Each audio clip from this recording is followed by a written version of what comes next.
Magandang umaga mga ka-happy hour. At narito ang mga balita para sa MBC TV Network News Update 9 AM edition. Emergency vehicles, pinaalalahanan ng DOTR sa 8 na tiyaking may dalang dispatch order bago dumaan sa EDSA busway. Hindi tumitigil sa pagpapaalala ang Department of Transportation Special Action and Intelligence Committee on Transportation sa mga nagmamaneho ng ambulansya at iba pang emergency vehicles na tiyaking may bitbit na dispatch order. Ito'y upang patunayan na lehitimo ang kanilang biyahe, at papayagan silang makaraan sa EDSA busway. Kahapon, isang ambulansya ng Taguig Rescue ang hinuli at nabigyan ng tiket makaraang mabigo ang driver nito, na magpakita ng dispatch order sa mga tauhan ng SAIC. Natsyempuhan ng SAIC ang naturang ambulansya sa bahagi ng Main Avenue sa Quezon City kung saan, bukod sa walang dispatch order ay gumagamit pa ito ng sirena at blinker kahit walang pasyenteng sakay. Palusot ng driver, may susunduin daw siyang isang bagong operang pasyente sa National Kidney and Transplant Institute, subalit nakalimutan umano ang trip ticket dahil sa pagmamadali.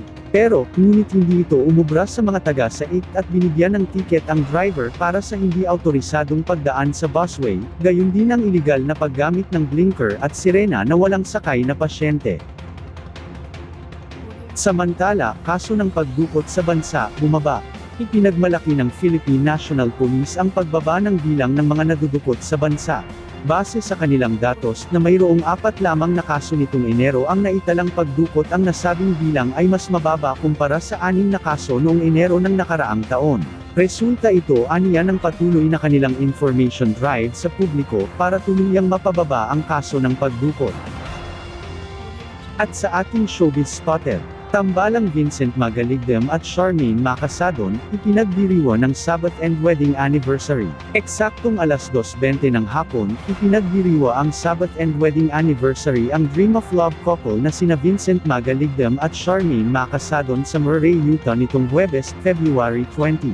Ayon sa UNTV teleserye, bilang pasasalamat sina Vincent at Charmaine sa kanilang Sabbath and Wedding Anniversary sa Murray, Utah, tuwing February 20. Ibinahagi ni Vincent ang kanyang mensahe na, sa wakas, 0220 na, I am so happy to see you in our loved ones for together, you, and me. Matatandaan sa darating na March 7, ibinahagi ni Charmaine ang 29th birthday ng kanyang kapartner na si Vincent sa Murray, Utah para sa isasagawang birthday date.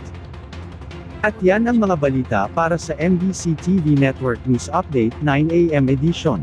Abangan ang mga susunod na balitaan mamaya para sa 10 AM edition.